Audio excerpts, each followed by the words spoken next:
सबसे पहले यहाँ पे आप लाइव प्रूफ देख लो कि यहाँ पे मुझे HDFC बैंक की तरफ से 3 लाख का लोन का अप्रूवल आया है। एंड ये जो लोन है ये प्री अप्रूव्ड लोन है, यानी कि मुझे यहाँ पे कोई भी इनकम प्रूफ सबमिट करने की ज़रूरत नहीं है।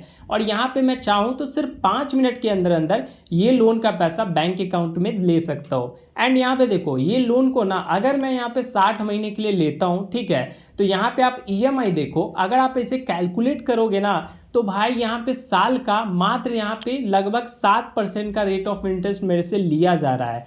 तो भाई 7% के रेट ऑफ इंटरेस्ट पे आपको लोन यहाँ पे किसी भी बैंक से मिल जाए ना तो मुझे भाई ज़रूर बताना। बिकॉज यहाँ पे अगर आप अदर थर्ड पार्टी एप्लीकेशन से लेते हो लोन तो यहाँ पे 20-20, 30-30% आपको रेट ऑफ इंटरेस्ट चार्ज किए जाते हैं। बट इतने सस्ते रेट ऑफ इंटरेस्ट पे आपको लोन मिल जाए तो भाई सोने पे सुहागा है। एंड भाई यही नहीं, मेरे पास यहाँ पे 2-3 बैंक के क्रेडिट कार्ड है, जितने भी क्रेडिट कार्ड है ना उस सबकी लिमिट यहाँ पे 1 लाख के करीबन है। और भाई यहाँ पे मेरे को कितने ही लोन या क्रेडिट कार्ड के प्री अप्रूव्ड ऑफर आते रहते हैं। इन सब का सिर्फ एक रीजन है कि मैंने अपना सिविल स्कोर जो है ना वो बेटर कर रखा है। तो आज की इस वीडियो में मैं आपको बताने वाला हूँ कि आप घर बैठे बैठे सिर्फ 5 मिनट के अंदर अंदर अपना सिविल स्कोर कैसे जनरेट कर सकते हो। कंप्लीट प्रोसेस आपको A to Z लाइव करके दिखाने वाला हूँ कि किस तरीके से आपको अपना सिविल स्कोर जनरेट करना है। एंड भाई सिविल स्कोर जनरेट करने के साथ साथ ना आप सिविल स्कोर अपना इंक्रीज कैसे कर सकते हो ये भी इस वीडियो में मैं आपको बताने वाला हूँ। लेकिन उससे पहले आपको ये जानना जरूरी है कि भाई आप सिविल स्कोर जनरेट करने से पहले आपको ये पता होना चाहिए कि सिविल स्कोर होता क्या है, ये जो सिविल स्कोर है ये बनता कैसे है, एंड ऐसे क्या फैक्टर्स है जो कि आपको सिविल स्कोर बनाने में यहाँ पे रीजन होते हैं। आपको ये जब पता होगा ना तब यहाँ पे आप सिविल स्कोर जनरेट करने का मतलब भी यहाँ पे आपको समझ में आ जाएगा। ठीक है, तो एक बार मैं आपको वो क्लियर कर देता हूँ। तो बिना टाइम वेस्ट किए लेट्स स्टार्ट द वीडियो। देखो यहाँ पे सिविल स्कोर यहाँ पे 3 डिजिट का एक स्कोर है जो कि यहाँ पे आपको ये डिफाइन करता है कि ये स्कोर जितना ज़्यादा होगा यहाँ पे आपकी उतनी ही एबिलिटी है, यानी कि उतनी ही क्षमता है किसी लोन या क्रेडिट कार्ड के बिल को पे करने के लिए। ठीक है, अब यहाँ पे आप एक चीज़ समझो, कोई बंदा ऐसा है जो कि अभी तक कोई लोन या क्रेडिट कार्ड लिया ही नहीं है तो उसका जो सिविल स्कोर होगा वो NH होगा -1, यानी कि अभी तक उसने कोई लोन या क्रेडिट कार्ड नहीं लिया है। ठीक है, यहाँ पे जो नहीं लिए हैं उनको यहाँ पे अपना सिविल स्कोर जनरेट करना है। तो यहाँ पे सिविल स्कोर जनरेट करने के लिए आपको सबसे पहले कोई भी लोन छोटा सा या क्रेडिट कार्ड लेना होगा। जैसे आप लोन लोगे उसका टाइमली पेमेंट करोगे यहाँ पे सिविल स्कोर जनरेट होना स्टार्ट हो जाएगा। अब पहले आप ये समझो कि यह 5 फैक्टर्स कौन से हैं जो कि सिविल स्कोर को जनरेट करने में यहाँ पे रीजनेबल बनते हैं। देखो यहाँ पे सबसे पहले फैक्टर की बात करो ना तो यहाँ पे पेमेंट हिस्ट्री आता है। ठीक है, इसका जो रोल रहता है ना ये इसका 30% रोल रहता है सिविल स्कोर बनाने में। ठीक है, यहाँ पे आपने कोई लोन लिया या क्रेडिट कार्ड, दोनों में से कोई एक आपने ले लिया। ठीक है, अब यहाँ पे उस लोन का यहाँ पे आपने टाइमली पेमेंट जैसे किया स्टार्ट, ठीक है, तो यहाँ पे जैसे जैसे आप टाइमली पेमेंट करने जाओगे यहाँ पे सिविल स्कोर आपका इंक्रीज होता जाएगा। ठीक है, यहाँ पे अगर आपने गलती से भी पेमेंट डिले कर दी तो सिविल स्कोर आपका डाउन हो जाएगा। तो पेमेंट आपको कभी भी मिस मत करना है। सेकेंड जो फैक्टर है वो आपका क्रेडिट कार्ड यूटिलाइजेशन रेशियो। अब इसका मतलब आप समझ लो, यहाँ पे मान लो आपकी क्रेडिट कार्ड की लिमिट 1 लाख रुपए है। ठीक है, तो यहाँ पे जो आपको खर्च करना है ना आपको 30% के अंदर खर्च करना है। बहुत सारे लोग करते क्या है कि 50%, 70-80% पे चल जाते हैं। अब इससे क्या होता है ना, बैंक को ये लगता है कि आप क्रेडिट कार्ड पे ही डिपेंडेंट हो। उस केस में क्या करता है ना कि बैंक आप पे कम ट्रस्ट करता है एंड आपका सिविल स्कोर भी डाउन रहता है। लेकिन 30% के अंदर खर्च करोगे तो सिविल स्कोर तो इंक्रीज होगा ही, प्लस बैंक की नज़र में भी आप वैल्यूएबल लगोगे।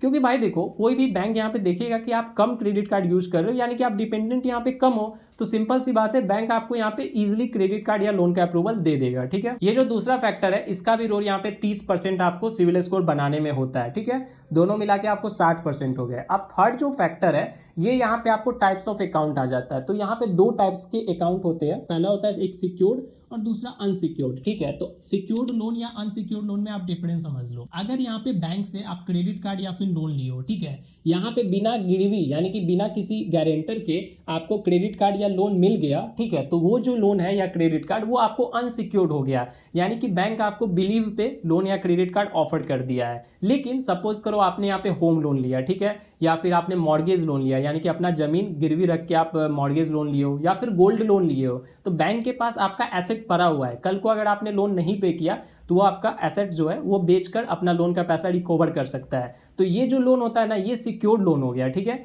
जो डायरेक्ट आपको बिना किसी यानी कि गिरवी के आपको लोन जो मिल जाता है वो अनसिक्योर्ड लोन होता है। तो यहाँ पे आपको ना दोनों का मिक्सचर रखना है कि सिर्फ यहाँ पे अनसिक्योर्ड लोन या क्रेडिट कार्ड ही नहीं लेना है, आपको सिक्योर्ड लोन भी रखना है, जिससे आपके क्रेडिट प्रोफाइल में एक अच्छा यहाँ पे रिपोर्ट जाए बैंक को, ठीक है, जिसके कारण यहाँ सिविल स्कोर भी आपका इंक्रीज होगा। तो इसका जो रोल होता है, इसका 20% रोल होता है सिविल स्कोर बनाने में। देखो बाकी का यहाँ पे 2 पॉइंट और आ जाता है कि यहाँ पे ना एज ऑफ अकाउंट होता है कि जो आपके सबसे पहला लोन या क्रेडिट कार्ड है उस यहाँ पे क्रेडिट कार्ड को या लोन को आपको क्लोज जल्दी नहीं करना है, ठीक है। मान लो क्रेडिट कार्ड होगा तो उसको तो आपको हमेशा यूज ही रखना होगा कि मान लो यहाँ पे आप 5 साल से क्रेडिट कार्ड यूज कर रहे हो, तो भाई 5 साल से अगर आप टाइमली पेमेंट कर रहे हो तो आपके सिविल रिपोर्ट में वो आपको शो करेगा एंड सिविल स्कोर भी आपका इंक्रीज होता जाएगा टाइम टू टाइम। लेकिन मान लो यहाँ पे आपने 1 साल पहले जो क्रेडिट कार्ड लिया तो वो भाई 1 साल पुराना ही है, लेकिन जो 5 साल वाला होगा ना तो बैंक उसको ज्यादा वैल्यू देगा 1 साल वाले की तुलना में, ठीक है। तो जो पुराना लोन अकाउंट है ना उसको कभी आप क्लोज नहीं करोगे। एंड इसका जो रोल रहता है फोर्थ वाले फैक्टर का, इसका 10% रोल रहता है सिविल स्कोर बनाने में, ठीक है।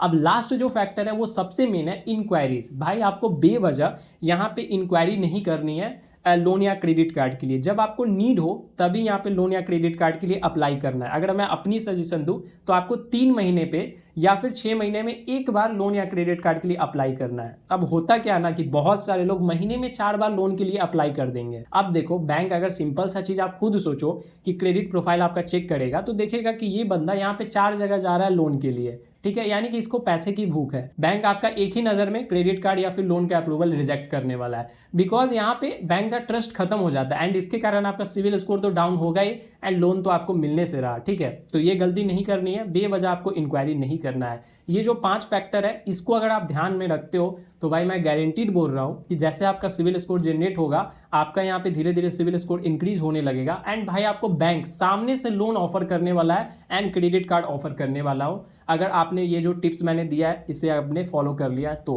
अब चलो आप सिविल स्कोर कैसे जनरेट कर सकते हो मैं आपको बताता हूँ। देखो यहाँ पे सिविल स्कोर जनरेट करने का आपके पास मेनली 2 तरीका है, ठीक है। जो यहाँ पे दूसरा तरीका है वो सबसे ज्यादा बेस्ट होने वाला है। पहले तरीके की मैं बात करूं तो यहाँ पे आपको लोन लेना है एक छोटे से अमाउंट का एंड यहाँ पे उसका टाइमली जैसे पेमेंट करोगे आपका सिविल स्कोर जनरेट हो जाएगा। तो मार्केट में यहाँ पे बहुत सारे ऐप है जो कि आपको बिना इनकम प्रूफ पे यहाँ पे लोन ले लेंगे, जो RBI NBFC रजिस्टर्ड है। लेकिन दिक्कत क्या है ना कि ये लोन आपको यहाँ पे मान लो 500,000 का तो देंगे, 2 से 3 महीने के लिए आपको लोन मिलेगा, ठीक है। 3 महीने आपने EMI पे किया एंड आपका सिविल स्कोर जनरेट हो गया, लेकिन 3 महीने के बाद वो सिविल स्कोर जनरेट हो जाएगा लेकिन इंक्रीज नहीं होगा, ठीक है।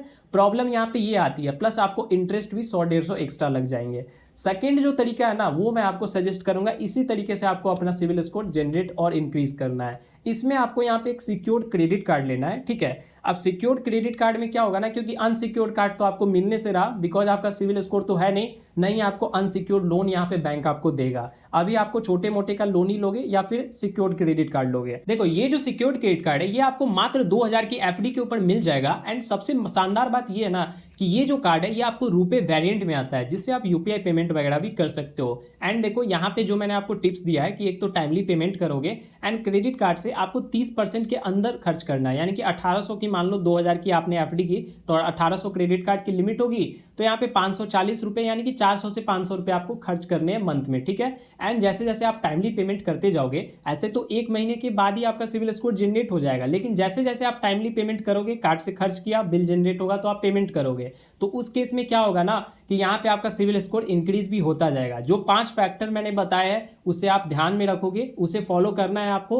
एंड अपना सिविल स्कोर इंक्रीज करना है। तो यहाँ पे जिस कार्ड की मैं बात कर रहा हूँ वो है SBI बैंक का क्रेडिट पे क्रेडिट कार्ड। अब ये कार्ड एक शानदार क्रेडिट कार्ड है। देखो अगर मैं इस कार्ड के बेनिफिट्स की बात करूं तो यहाँ पे आपको 2% का कैशबैक UPI पेमेंट के ऊपर मिल जाता है एंड अगर आप ऑफलाइन पेमेंट करते हो तो 3% तक का कैशबैक आपको ऑफलाइन पेमेंट के ऊपर मिलता है, ठीक है। अब यहाँ पे सीन क्या है ना कि यहाँ पे माइलस्टोन बेनिफिट भी है किसका, कि अगर आप इस कार्ड से महीने में 10,000 से एबव खर्च कर देते हो तो आपको यहाँ पे 2 की जगह 3% का कैशबैक आपको मिलने वाला है, ठीक है। एंड सबसे कमाल की बात है कि यहाँ पे आपको वाउचर वगैरह अगर आप लेते हो फ्लिपकार्ट अमेजॉन का तो यहाँ पे आपको इस कार्ड के थ्रू डिस्काउंट मिल सकता है। जैसे मिंत्रा वगैरह का वाउचर लोगे तो 12% तक का डिस्काउंट मिल जाता है, ठीक है। तो यहाँ पे आप क्लियरली देख सकते हो डिस्काउंट का। एंड देखो यहाँ पे आपको एक चीज और क्लियर कर दे रहा हूँ कि ये जो 2000 की एफडी पे जो कार्ड है इस पे सिर्फ आपको ना यहाँ पे 199 रुपये प्लस 18% जीएसटी पे करने होंगे साल के एनुअल चार्ज जो है इस कार्ड का, ठीक है। लेकिन अगर 2000 की जगह आप 5000 की एफडी करते हो तो ये जो एनुअल चार्ज है वो लगेगा नहीं। लेकिन दिक्कत क्या है कि बहुत सारे लोगों के पास 5000 रुपये होंगे नहीं,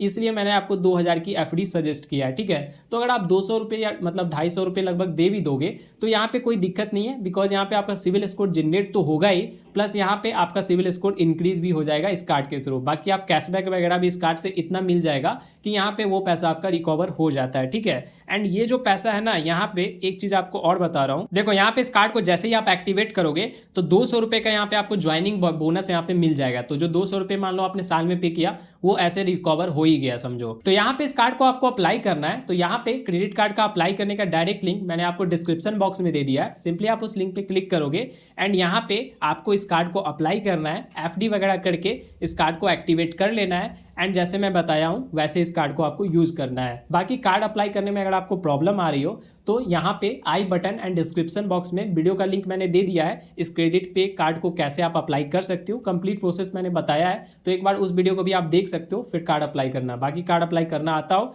तो डायरेक्ट लिंक पे क्लिक करके अप्लाई आप कर लोगे। तो कंप्लीट प्रोसेस मैंने बता दिया है। बाकी यहाँ पे कोई भी डाउट हो तो मुझे कॉमेंट करके जरूर बताना। मिलते हैं गाइज फिर नेक्स्ट वीडियो में।